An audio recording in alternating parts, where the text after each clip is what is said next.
Hi, and a very warm welcome to the Coaching Life Pod, and I'm your host, Rich Hunter Rice.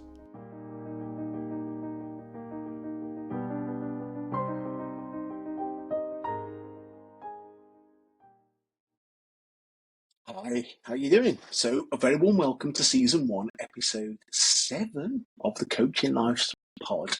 And I say 7 because how the hell have we got to Episode 7 so quickly? But thank you so much for joining me. Thank you for those people subscribing and leaving reviews and giving me feedback. It's perfect. Thank you so much. It helps so much more. So, summertime finally in the UK. Finally. But most importantly, how is your business looking? We are now in half 2 of 2024. So are you want to be? Fear not if you're not where you want to be at the beginning part of the year. We have still got plenty of time. You can turn this around. But this is the time to be thinking and to be planning out for half 2 2024. Also, if you're not in my online Facebook community of like-minded online coaches just like you, where have you been? So Online Coaches, Predictable Clients is the place where you want to be. 3,500 online coaches just like you, collaborating, sharing, and just supporting one another each day over on Facebook. And again, check over the show notes and you'll see a link. Come and join us and you will be very, very welcome. And just one final point, there's a number of changes going on with Facebook and the way we use Messenger, especially right now. And if you're ahead of the curve, well done, amazing. I'm sure you're sitting pretty and taking full benefit of these changes. And if you're not, as an online coach, and you're struggling with these new changes, these new rules coming into Messenger, then by all means reach out. And I've got a free document you can have that will give you all the information you need right now. So just reach out to me. That's absolutely fine. And again, I'll put details of that into the show notes. So, Episode 7. Today, I have got interviewing the amazing Charlie Lawson. If you're in the UK and you're BNI, Business Networking International, then you will know exactly who Charlie Lawson is, as he was the head of BNI from the franchises in the UK up until about 2 years ago. And in fact, his family were the ones to first bring BNI over to the UK from the USA many, many, many years ago. So, I've always been a fan of BNI. I was a member haven't been a member for nearly 2.5 years, but I was a member for three and a half, I think it was. And it was great for me. It was also great for the business, Minerva Growth. So it helped us so much to grow and to understand exactly where we were going. And I've been a firm fan of BNI forever. So yeah, these guys knew all about networking. They are the experts at networking. But Charlie since is a published author. He's released a couple of books, The Unnatural Networker and The Unnatural Promoter. And again, check over the show notes. There'll be links to those over to Amazon. And also he's taken on some interesting business roles. But this conversation is interesting to see how he's transitioned from BNI into where he is now. Anyway, I hope you enjoyed the interview and I will catch you at the end. Okay, well, thank you very much for joining me today. So, as always, if you can start me off by telling us who you are, where you are, and what you do, that will be amazing. Hello, Rich. Good to be on. My name is Charlie Lawson. Where am I? I am in Willesden in northwest London. It is well known to be the centre of the universe. I'm sure you'll all agree. No, clearly isn't. Yeah, I can see London suburbia there. That's my view. It's beautiful. One day I will live by the sea, but that hasn't quite happened yet. What do I do? Lots of things. Well, sometimes I like building Lego models. There's one right here in front of me here. I do that quite a bit. I don't do that professionally, to be fair, but I do like to have them on my desk because that's it's just my downtime. I love just getting into the detail of it and focus them. That's just what I like doing. But when I'm doing things professionally, I am mainly helping people with networking. A lot of people don't like networking. A lot of people, well, for various reasons, maybe they've had poor prior experience of it, maybe they're a little bit introverted, a little bit shy. That's the background I come from, and they don't find it easy. So I help people who don't like to network to network. That's the main thing that I do. So many questions already. The Lego, I love the Lego side of it. What's the biggest thing you've done to date in Lego? Well, I've got the blur on. I'll reach over and get it. So I'm a car nut, and Formula One is my thing. So there you go. That would be a McLaren. Oh my God, that's cool. I'm trying to avoid the blur because I'm just what I've got on.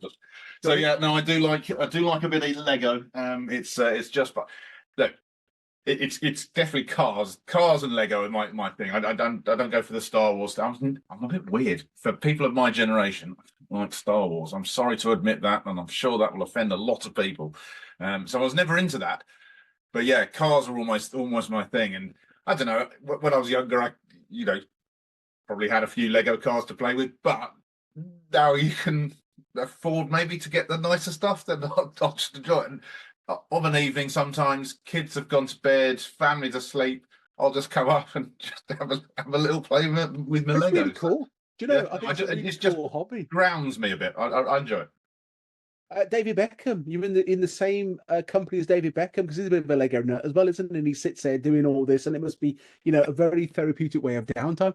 That's really cool. So, wow, cars and Lego. Let's go into this though. So, how did you get into where you are today? The whole networking piece. How did you get into? What was your journey look like to get here today? So networking for me, I genuinely call myself an unnatural networker, and I wrote a book that goes by that name. If you'd like to check it out, there it is, The Unnatural Networker. And I am an unnatural networker in that. How did I get into networking in the first place? I had my arm twisted to get into networking, honestly. So I'd started my career. This is going back to sort of just post university time, so my early 20s. Too many years ago now, too many years that I'd care to remember it was ago now. And I'd started my career and I thought, well, you've got to have a career. That's what you have to have. So I thought, right, IT is going to be my career. Don't know why I thought that. It really wasn't suited. With no disrespect to any IT professional that may listen to this, it just wasn't for me. It just wasn't the right move. And my parents were involved in a networking organisation called BNI. They brought it to the UK, in fact. And while I long thought, I'd seen them active in their business. You generally think, well, I don't want to do what my parents do. I'll go and forge my own way. And that's where the IT thing came from. But then I realised that wasn't such a good move. And honestly, they twisted my arm to go to a BNI meeting one day. So I went to this BNI meeting, early morning breakfast meeting. It was about this time of year. So sorry, this podcast probably come out later. It's now February as we talk and record this. It was about this time of year. So it was cold and dark when I got there. And I could picture, as I drove into this place where the BNI meeting was on, it was at a golf club. And I remember sitting there as I parked my car in the parking space. I left my seatbelt on, and I remember sitting there going, what am I doing? What am I doing? What am I doing? It really was just going over my mind. Oh, come on, be brave. So I kind of reluctantly took the seatbelt off, got out the car, walked across, still thinking, what am I doing? What am I doing? And I walked in, and it was just sort of a barrage of noise. And this was at 6:30 in the morning. What's going on here? There was the energy and buzz from it. And I saw a meeting there where lots of people were helping each other and making a difference to each other. And that was my first introduction to it. As I say, my arm was twisted to get there. I then came into the BNI business as a franchisee, and that's how I got into networking. And in time, when my parents retired, I took over the business and ran it nationally. So that's very short potted history of going through networking. I started off not really wanting to do it all, and then I ended up running a networking organisation. So and writing a book about networking. So I have a long history with it. And living and breathing networking every minute of the working day, no doubt. So an obvious question to ask you then. So why do you consider networking to be so important? Well, I think it's just something that we all know that. Well, lots of people know that they should do it and perhaps don't do it or try and avoid it. But why is it so important? Well, you run a business, you need the phone to ring. You need people to come through, the customers to come through the door, prospects to come through the door that you turn into customers. And networking is just such a brilliant way to do it. To have people around you that support you and shout about you and care about you and interested in your success, especially as a small business owner, which is obviously that's my background in networking with the SME community, it's really powerful to have that around you. So yeah, having that support networking, having the business opportunities that come from that, and the cheerleaders around you, I think it is a really powerful thing. But separate to that, if people are listening to this who are maybe not business owners, maybe they're employed, maybe they are not employed, and they're just part of their local community, I think it's so powerful seeing what communities do when people get together and support each other. And a lot of people have a problem with networking, I think, because of the word networking, if I'm honest. Literally the word networking is what freaks a lot of people out. And they think, I've got to go put my networking hat on, I've got to go and business, right? Let's get focused on, generating business. And that's where some of the challenges start. Actually, what networking is chatting to people and having fun with them, building relationships. So have you ever had dinner with some friends? Of course we all have. Now, you'd never describe that as networking. Obviously, you'd be weird if you did. But that's exactly the same as networking, because what you're doing is building a relationship with those people over time. You're sharing experiences. You're sharing common ground. You're sharing laughter. You're sharing whatever experience you might have. And that over time gives people the support network around them that will help them in many ways. Be that business generation, be that opportunities, be that, just having someone to call on and have a chat with in a time of need. There's all sorts of reasons why networking and your network is so important. Amazing answer. Do you think it's part of being British that there's that hatred of the word networking, because we all think it's quite Americanized, and we Brits, we hate being told what to do and stuff from America? Do you think that's what it is, or something different? Yeah, probably a bit, but not totally. I give it. I touched on something in that previous answer that I think is really important about networking. I describe myself not only as an unnatural networker, I describe myself as an unnatural promoter. I don't like shouting about myself. I don't like self-promotion. Feels awkward, and I think that's where the Britishness potentially comes in. I think in more general terms, yes, once upon a time, 20 years ago, when networking was, I'm not going to say it wasn't a thing, but it wasn't known. It wasn't almost an industry, if you like, that it is now. If you want to go and network with people, you want to go to events, you want to go and chat to people, you can do it online, you can do it in person, you can do it wherever you want. It's so easy now. It's become a whole industry. It's become a thing, if you like. 20 years ago, that wasn't the case. So yes, I think there was probably some pushback back then. These days, I think people understand it. Sorry, I'll rephrase that. They know that they should do it. They know it's available. They don't necessarily understand it, because you still get many of these hard sales merchants. How many times have you connected with someone on LinkedIn, literally seconds later, bang, do you want to buy my service at got 20% off today, or whatever it might be. So there's still a lot of hard sell merchants who clearly don't understand it. So that's why I wanted to rephrase. I think the stigma around it has changed. I think it's less about why are we being told what to do? Well, this is a bit weird. This is a cultural, not a cultural fit. Now it's just, do I enjoy it? Do I not? Do I get something out of it? Do I not? And that's the challenges that people probably face with it now. Another great answer. I love the analogy of going out for dinner with your friends, and that's what networking should be like anyway. And I think that's a really, really powerful way of looking at it. So, with all your years and years and years of experience, you are Mr. Networker, I would say. It comes so easily. You say about being an unnatural networker, but obviously it flows through your veins. So that comes across loud and clear. Give us a couple of tips for anyone out there now who, as to how to make their networking journey, start it and make it successful. Okay, well, we'll start with one. Let's do one tip for an unnatural networker and one tip for a more natural networker, or weirdos, as I call them, because they like talking to people, strange people. No, only joking. So unnatural networkers, let's start with you. It may not seem like it, but I genuinely am one. And I get this whenever I go to any event that I go to. When I walk in the door, you kind of walk through and there'd be maybe someone who greets you and gives you, signs you in, but then you go into the room. And when I go into that room, all I see is people that I think, God, they know what they're doing, and I'm not a clue. I know rationally that 5 minutes before, when they walked in the door, they probably felt the same as me. And I know in 5 minutes' time, when I've got into a conversation, I'll be fine too. But that's the unnatural thing for me. That's why it still feels awkward. So, tip for unnatural networkers is think about your smartphone. Your smartphone, you might think it's a device to get online, message people, play Candy Crush if that's your thing, whatever it might be. Make calls. You can do that with these as well, of course. But actually, it's a device to stop unnatural networkers from looking like lemons at network events. Okay, so whenever you get to one of those big events, lots of people there, and you'll see people chatting, lots of buzz, lots of energy, and you're thinking, who am I going to speak to? Look around. You will see someone. If I'm there, it will be me probably, and they'll be looking at their phone, and it will look like they're busy. It will look like they're doing their emails or whatever, but I promise you, they're not. They are not doing something important. Let's just face it, if you had to go and deal with an important issue, send an email, get it done, what would you do? You'd take yourself out of the room, you go and sit quietly somewhere, do it, and then come back in. If you're in the middle of the throng, if you're in the midst of everyone, no way are you doing that. All they're saying is they want someone to come and talk to them.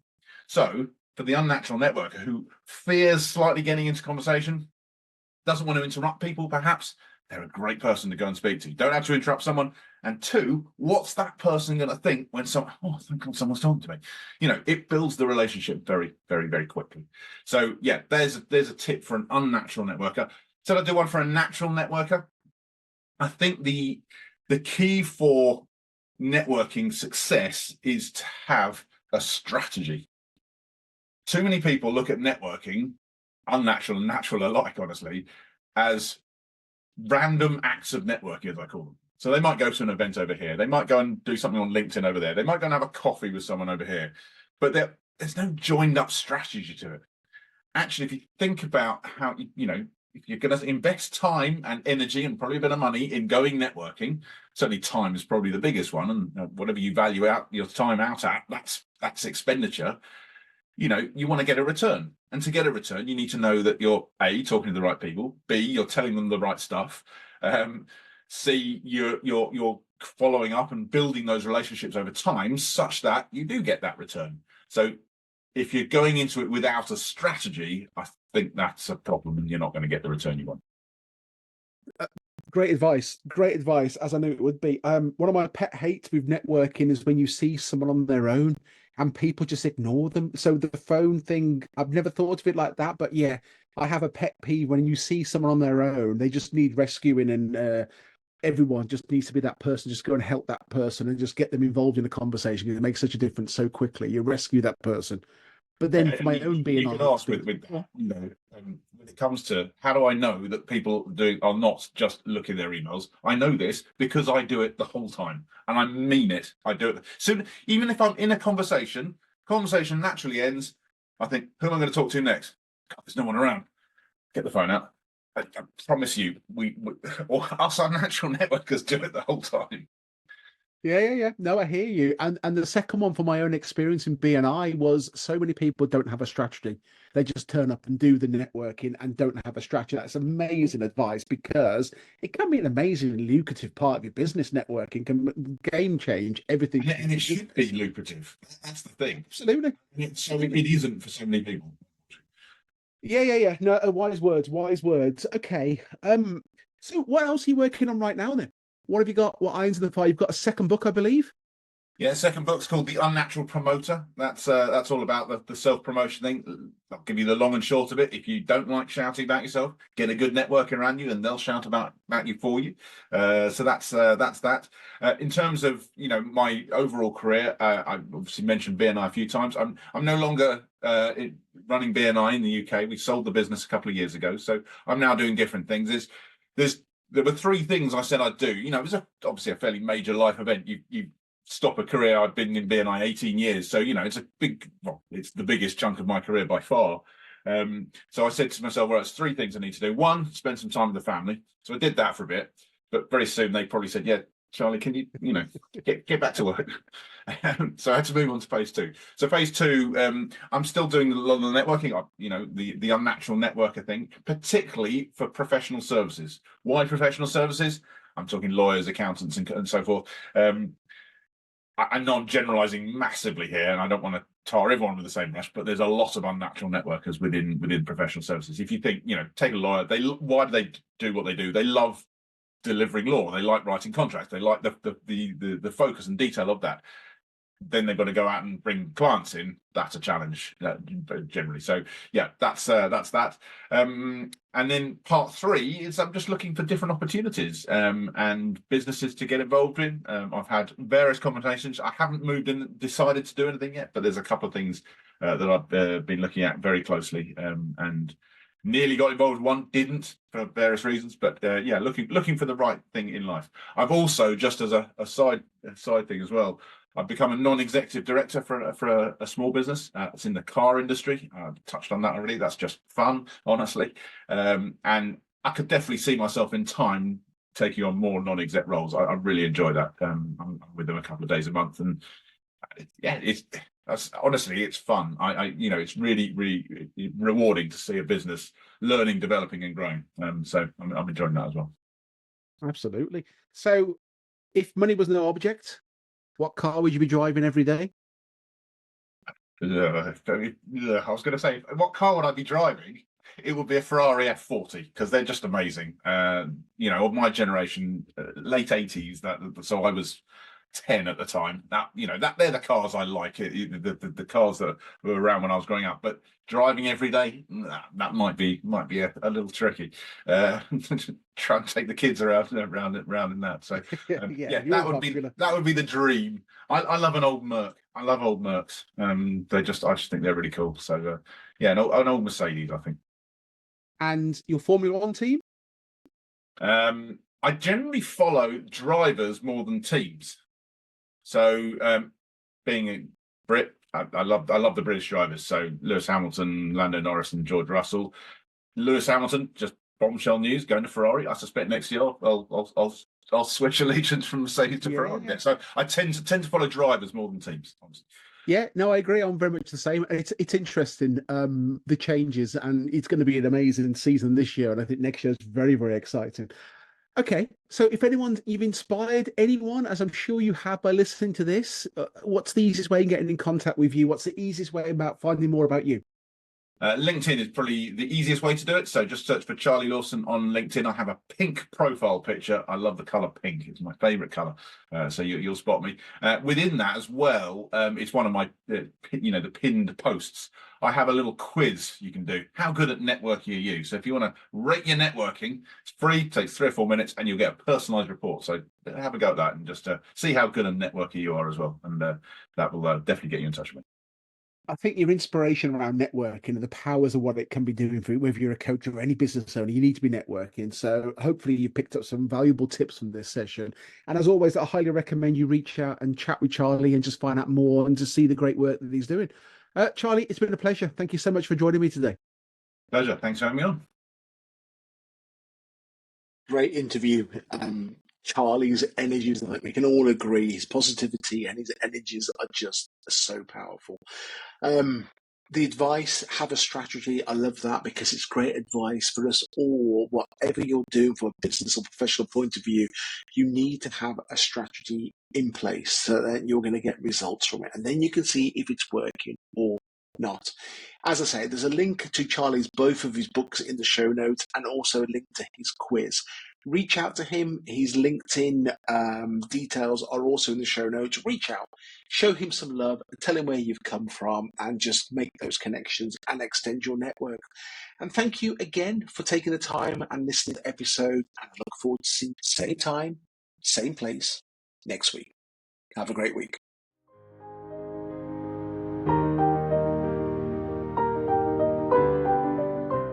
Thank you so much for joining me for this episode of the Coaching Life Pod. And we will see you same time, same place next week.